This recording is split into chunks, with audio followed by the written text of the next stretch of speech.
નમસ્કાર દર્શક મિત્રો, એસડી ન્યૂઝ ગુજરાતી ચેનલ પર આપનું સ્વાગત છે અને હું આપની સાથે વૈશાલી પોબારુ કરીશું નજર આજના સમાચાર પર।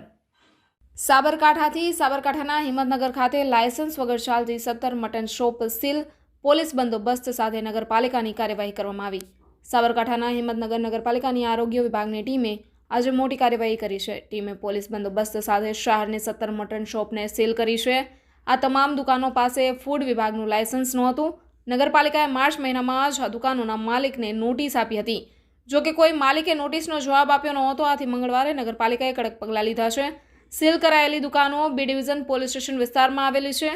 આમાં પોલો ગ્રાઉન્ડમાં હુસૈની ચોક, અંજુમન સ્ટ્રીટ, સર્વોદય સોસાયટી, આલિફ મસ્જિદ પાસે, મોટી ભોરવાડ, મુખ્ય પોસ્ટ ઓફિસ પાછળ અને કાટવાડ ભીલવાસ પાસેના વિસ્તારોનો સમાવેશ થાય છે।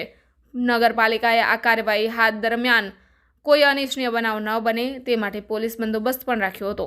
Reporter Paresh Sharma, SD news Gujarati, Himmatnagar, Sabarkantha.